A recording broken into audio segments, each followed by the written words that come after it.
Sometimes the cruelest way to lose the person you love is to have them look into your eyes and decide you are no longer worthy of standing beside them.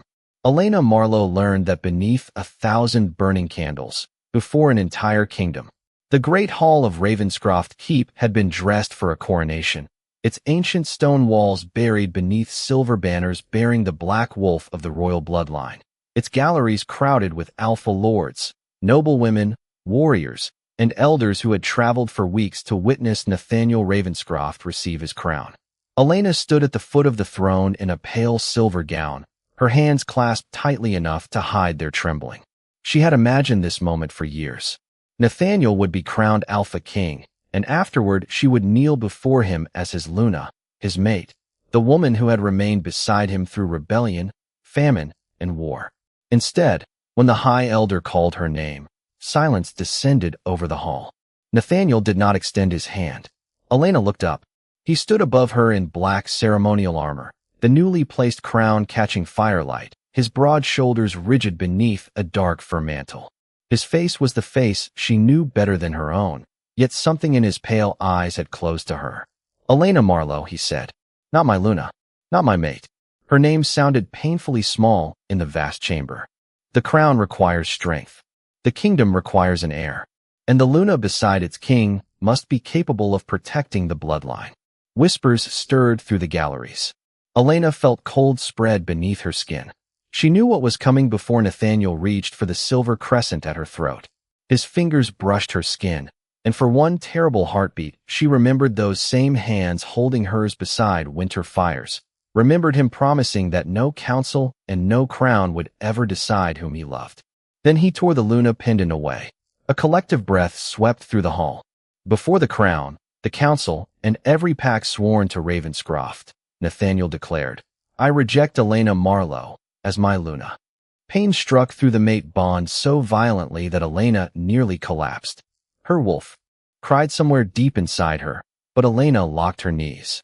She would not fall. Not here. Not while Lady Victoria watched from beside the throne with satisfaction hidden behind a graceful smile. Not while nobles who had bowed to Elena yesterday already looked at her as though she were something discarded. Nathaniel descended one step. For the first time, uncertainty flickered across his face.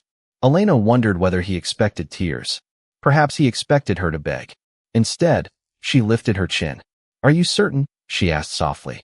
The question made the room strangely still. Nathaniel's jaw tightened. "I am." Something inside Elena went quiet. She reached behind her head and removed the thin silver chain that remained from the broken Luna pendant. She placed it carefully upon the lowest step of his throne.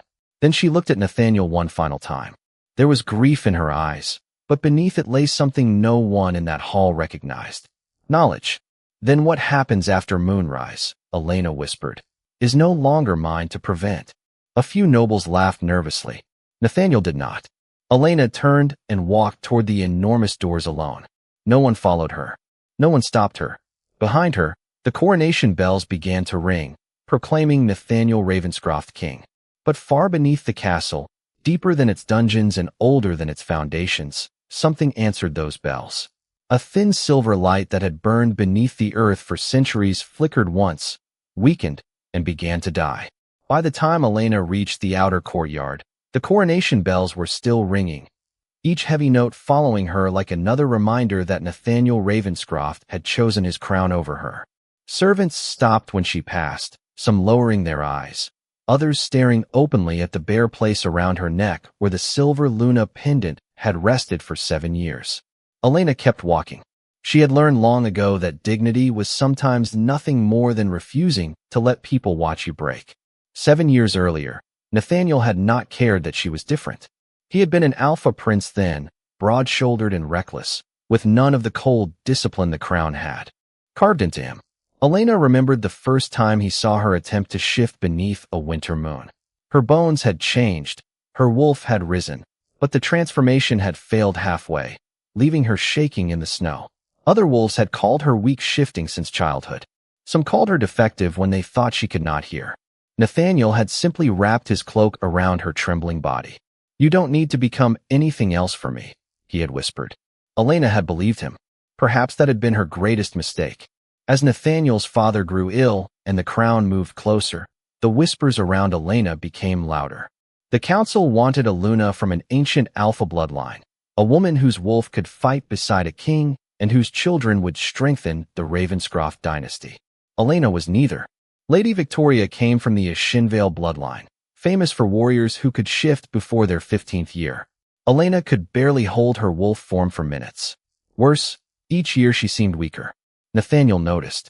Everyone did. What none of them noticed were the nights Elena disappeared from her chambers beneath the full moon. They did not see her walking barefoot through the hidden passage beneath the eastern tower.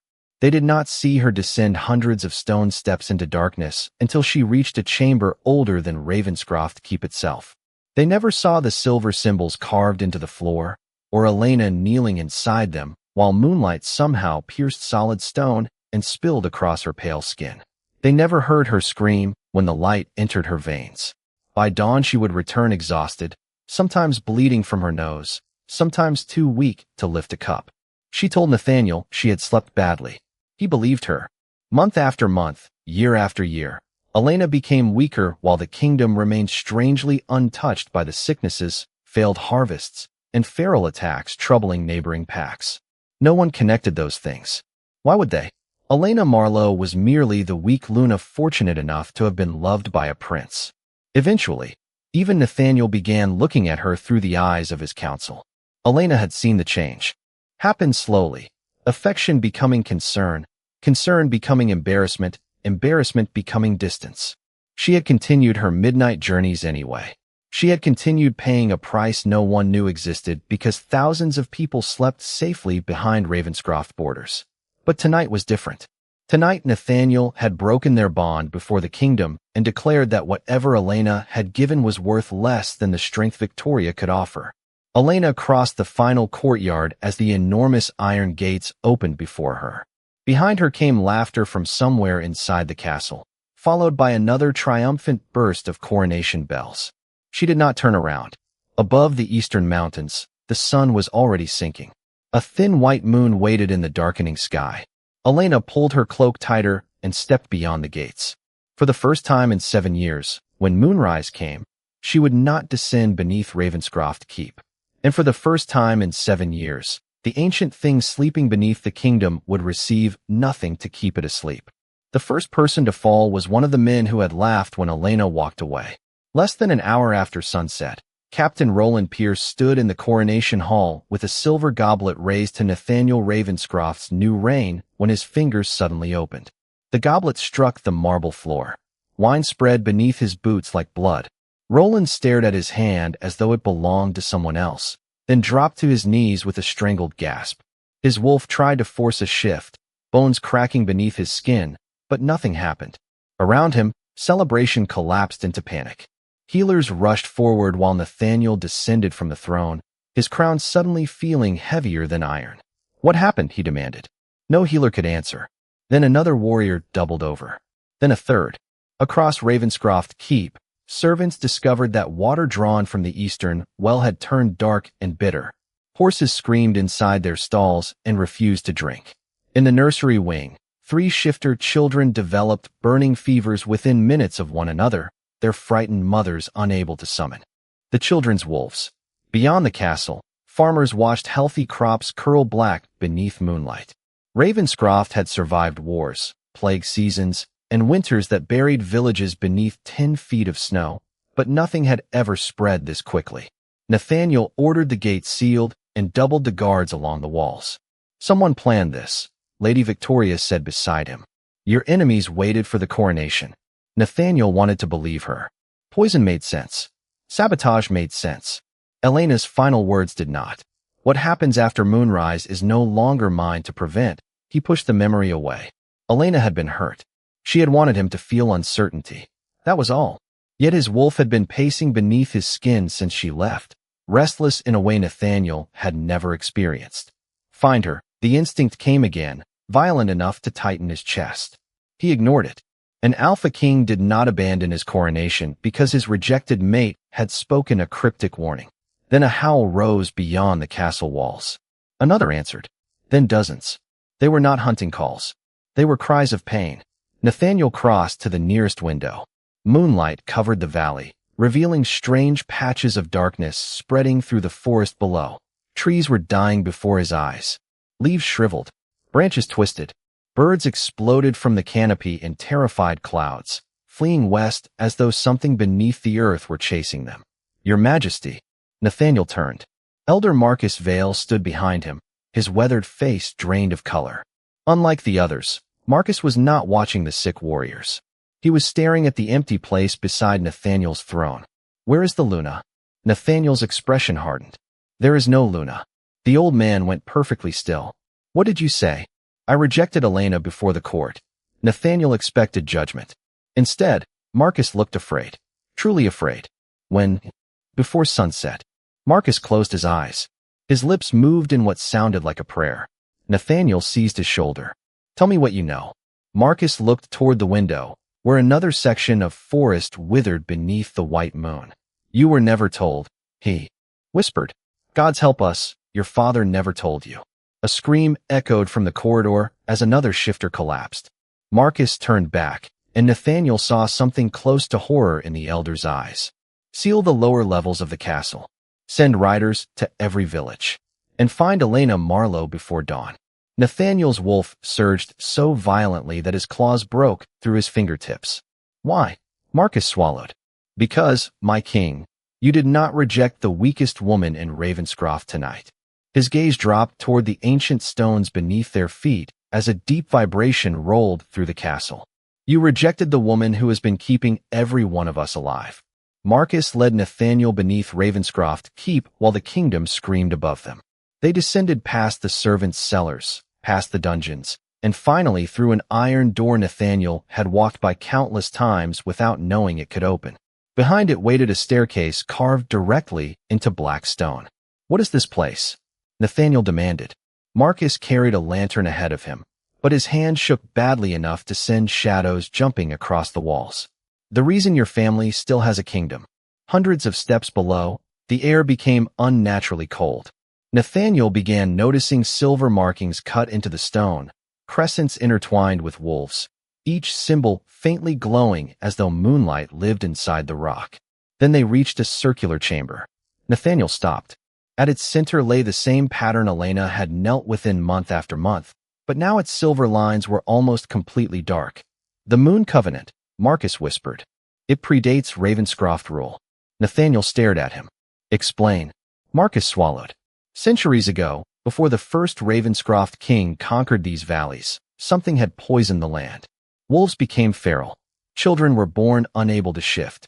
Crops failed, wells turned black, and entire packs vanished. The first Ravenscroft Alpha had not defeated the corruption through strength. He had been saved by a woman descended from an ancient bloodline called the Moonkeepers.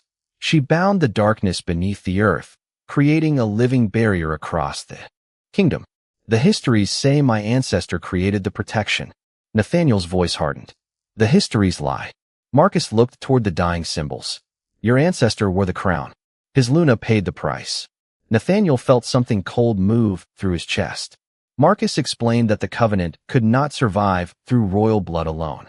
It required a moon keeper, and over generations their bloodline had nearly disappeared. When Elena was born, the elders recognized the mark hidden beneath her collarbone, a pale crescent no healer could explain. Nathaniel remembered it. He had kissed that mark countless times. Elena knew? Since she was 17. Nathaniel's stomach tightened. "And no one told me." "Your father forbade it. A king who knows his kingdom depends upon his Luna may hesitate to command her." Marcus's words echoed through the chamber. Nathaniel looked down at the faded circle and suddenly remembered every morning Elena had appeared exhausted after a full moon, every trembling hand, every unexplained fever, every time she had failed to shift while the council whispered that their future Luna was growing weaker. "Her wolf," he said slowly. Marcus closed his eyes. "Was never weak." The truth struck harder than any blade. Every month Elena had poured part of her own strength into the covenant. Every year Ravenscroft prospered. She diminished. The woman Nathaniel had rejected for being too weak to protect his kingdom had become weak because she had been protecting it. A violent tremor shook the chamber. Dust fell from the ceiling. One of the remaining silver symbols cracked, and went black.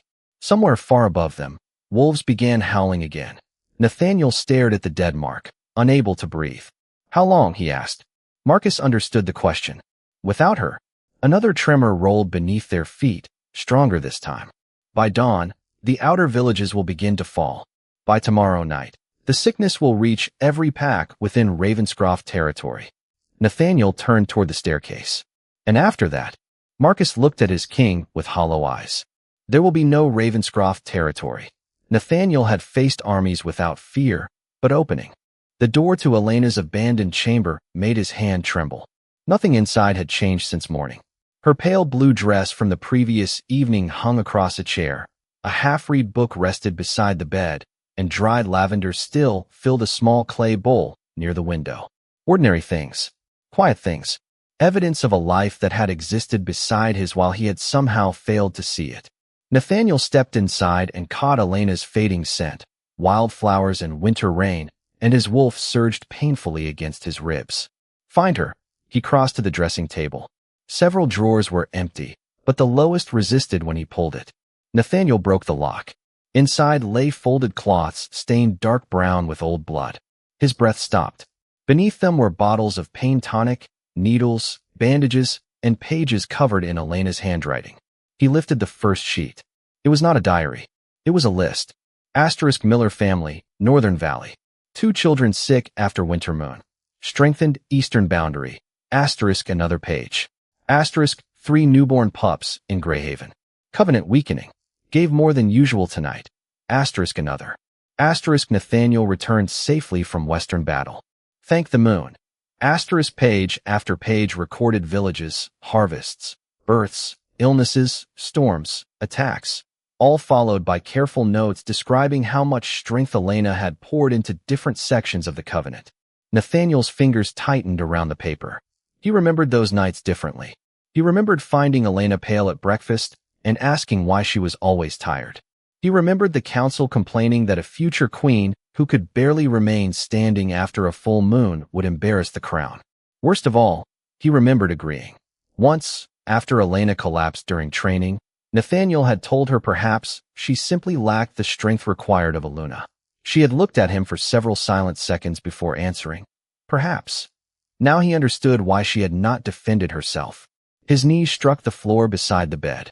Nathaniel pressed a hand against his mouth, but it could not steady his breathing. Every weakness he had resented had been evidence of her sacrifice. Every peaceful night Ravenscroft enjoyed had cost Elena something. And yesterday, when she needed him to choose her despite what everyone believed, he had taken the very sacrifice that kept his people alive and used it as the reason to humiliate her. A final notebook lay beneath the others. Inside, Nathaniel found a rough map marked with hundreds of tiny circles. Each circle represented a village protected by the covenant. Beside the last entry, Elena had written only 6 words. "They must never pay my price." Nathaniel closed his eyes. His wolf released a sound inside him that was almost a wounded howl. Then footsteps thundered down the corridor. Marcus appeared at the doorway, breathless. "The eastern villages are failing. We have reports of children collapsing." Nathaniel rose immediately. "Prepare, riders. The council wants Elena brought back under royal authority." Nathaniel's gaze turned cold. "She has suffered enough under royal authority." He took Elena's map and moved toward the door. "Then what are your orders?" Marcus asked. Nathaniel stopped only long enough to answer. "There are none." He looked toward the dark forest beyond Elena's window.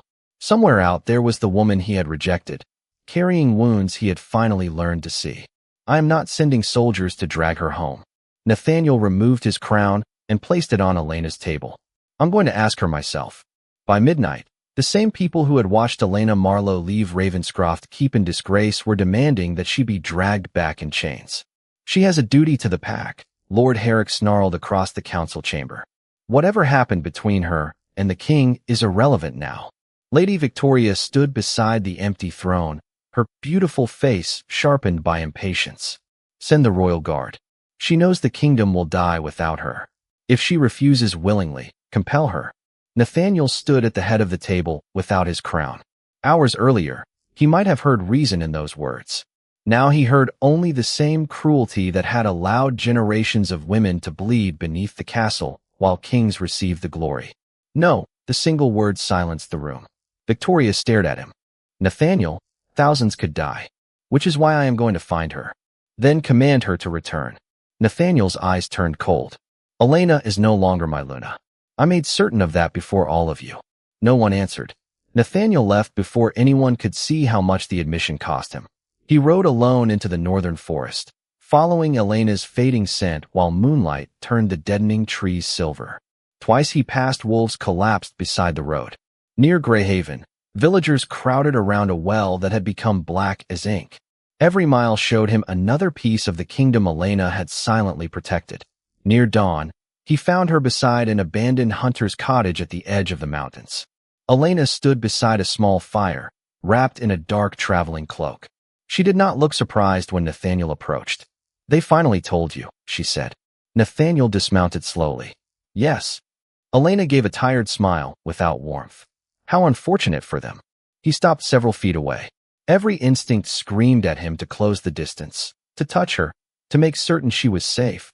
But he had surrendered the right to those things. People are dying. I know. Children too. Her expression changed. Only slightly, but Nathaniel saw it. That was when he understood she would return. Not for him. Never for him. For them. Shame burned hotter because of it. The council wants soldiers sent after you, he said. Elena's gaze hardened. Of course they do. I refused. For the first time, she looked directly at him. Nathaniel lowered himself to one knee. Elena froze. The Alpha King of Ravenscroft knelt in mud and dead leaves before the woman he had publicly discarded. I was wrong. His voice was rough. There is no excuse worthy of what I did to you. I came to ask, not command. Elena stared at him for a long moment. If I return, Nathaniel, understand something clearly. I am not returning to you. He swallowed. I understand. I will not wear your pendant. I will not stand beside your throne. And saving your people will not erase what happened in that hall. I know. Her eyes glistened, but no tears fell. Do you? She whispered. Because I loved you while. Your kingdom consumed me piece by piece, and you called what remained of me weak. Nathaniel had no answer. None could survive that truth. Elena looked toward the eastern horizon, where the first gray light of morning revealed dying forests stretching toward Ravenscroft. Finally, she extinguished the fire. I will save the innocent, she said. After that, you and I owe each other nothing. Nathaniel rose as she walked past him toward the waiting horse. For the first time in his life, the Alpha King followed. Elena knew something was wrong the moment she stepped into the chamber beneath Ravenscroft Keep. The silver circle that had once greeted her with a gentle warmth now pulsed like an open wound, its fractured symbols flashing beneath her boots, while darkness seeped through the cracks between the stones. Nathaniel entered behind her, but Elena raised one hand. Stay back. For 7 years, those words had never been necessary. This chamber had recognized her blood, accepted her sacrifice, and taken exactly what was required to strengthen the covenant. Tonight it was starving. Elena knelt and pressed her palm against the central crescent. Pain exploded through her arm. She gasped as silver light raced beneath her skin, climbing toward her heart. Nathaniel caught her before she struck the floor. Enough. Let go of me. It's killing you. Elena pulled free. It has always been killing me. You simply never noticed. The words stopped him cold. Marcus hurried toward the ancient carvings lining the far wall, searching through symbols almost erased by time. There has to be another way. Elena shook her head. Not anymore. The covenant has broken too far. To restore it, I have to give it everything. Nathaniel understood before she finished. No, Elena looked at him. You rejected your right to tell me no. Another tremor shook the chamber. Above them, thousands of lives balanced against the next few hours. Elena moved toward the circle again, but Marcus suddenly called out. Wait. He was staring at a section of wall hidden behind centuries of mineral deposits. Nathaniel joined him and scraped away the brittle surface with his dagger. 2 figures emerged from the stone, a wolf crowned in black and a woman crowned in silver, standing inside the same circle with their hands joined. Beneath them were words written in the oldest pack language. Marcus translated slowly. What the moon gives to 2 must never be carried by 1. Silence followed. Elena stared at him. That isn't possible. Marcus continued reading, his face changing with every line. The original covenant had required 2 equal vessels. Alpha and Luna, royal strength anchoring the land, while Moonkeeper blood controlled the barrier. Somewhere generations later, Ravenscroft kings had altered the ritual. They had forced the entire burden onto their Lunas so the Alphas could preserve their strength.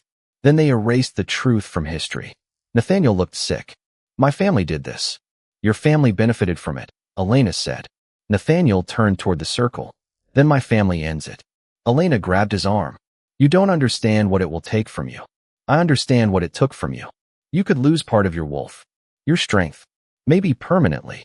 Nathaniel met her eyes. And every king before me decided his strength mattered more than his Luna's life. He stepped into the circle. I won't. Elena searched his face for hesitation and found none. This does not earn my forgiveness. I know. It does not restore our bond. I know. And afterward, I am free to leave. That one hurt him.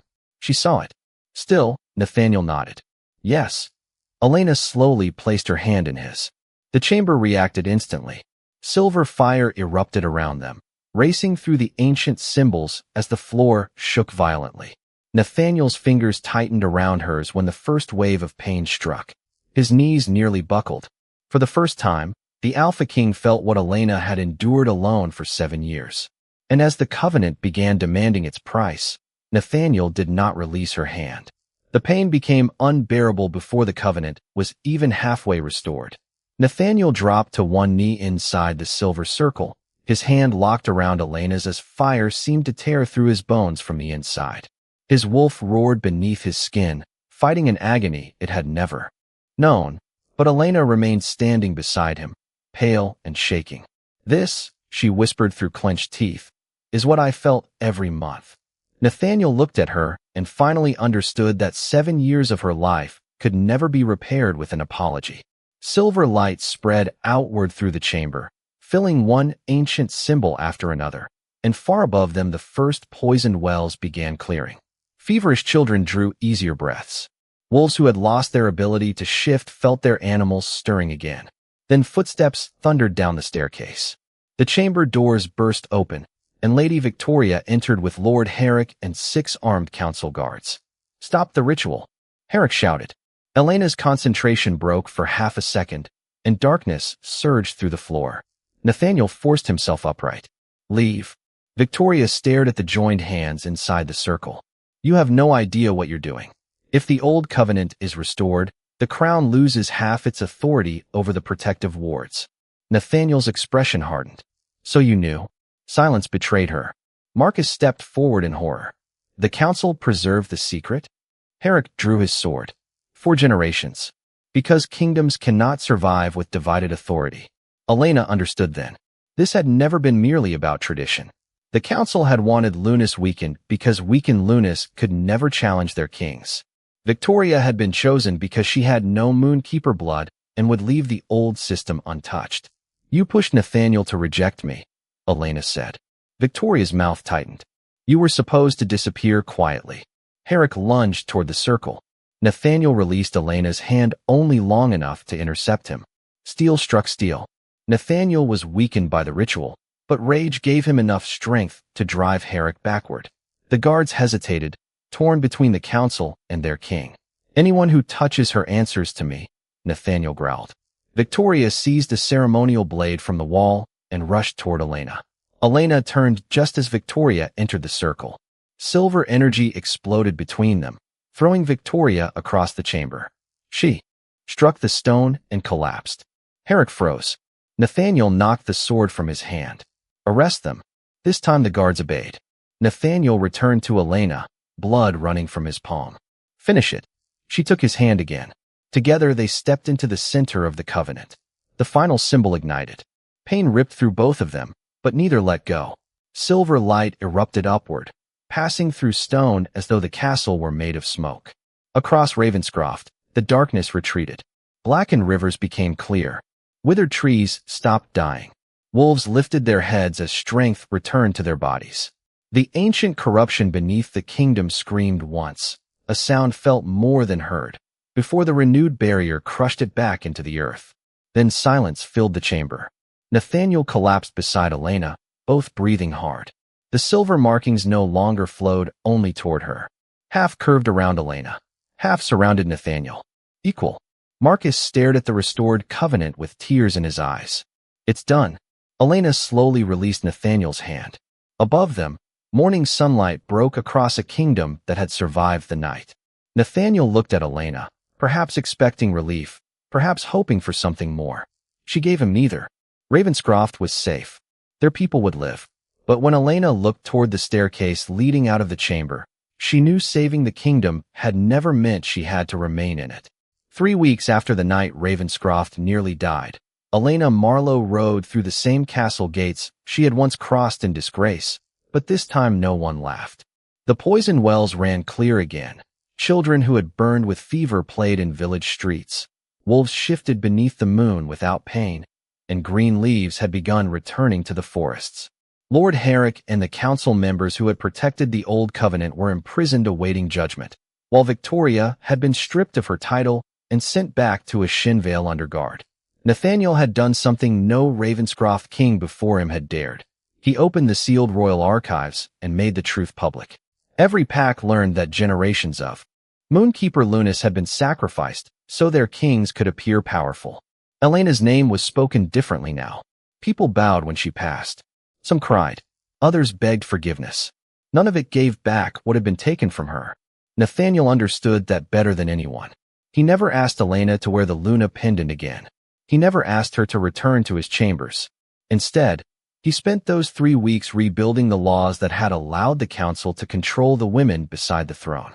The Moon Covenant would never again belong to one person. No Luna would be treated as royal property. No Alpha could claim a mate's sacrifice as his own strength. Nathaniel kept every promise he had made beneath the castle, including the one that hurt most. Elena was free. On the 22nd morning, she packed a small leather bag, dressed in a simple traveling cloak, and saddled a chestnut mare. Beyond the western mountains lay territories she had only seen on maps. Coastal kingdoms, human settlements, distant shifter packs, and lands where the name Marlowe meant nothing. She wanted to know who she was when nobody needed her to bleed for them. Word of her departure spread quickly. By the time Elena reached the outer courtyard, dozens had gathered, but Nathaniel was not among them. She told herself she was relieved. The gates opened. Elena rode through without looking back. Only when she reached the old stone bridge beyond the walls did she feel him through the faint remains of their damaged bond. She stopped. High above the valley, Nathaniel stood alone on the western battlement. No crown, no royal armor. Just the man she had loved before power taught him to fear appearing weak. Even from that distance, Elena knew he was watching her. Nathaniel could have ordered the gates closed. Once he might have. Instead, his hands remained at his sides. Elena turned her horse toward him. For one suspended moment, neither moved. There were 1,000 things Nathaniel might have shouted across that distance. Asterisk, forgive me. Stay. Come back. Asterisk, he said none of them. Elena lifted one hand. Nathaniel slowly did the same. Then she turned west.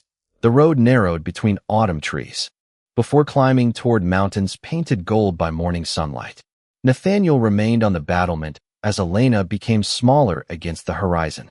He watched until horse and rider disappeared beyond the final ridge, toward a land neither of them knew.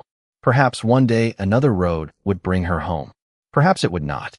Nathaniel finally lowered his hand, staring at the empty trail. For 7 years, Elena had lived according to what Ravenscroft needed from her. Now, for the first time, the rejected Luna belonged to no king, no crown, and no prophecy. The road ahead belonged entirely to her.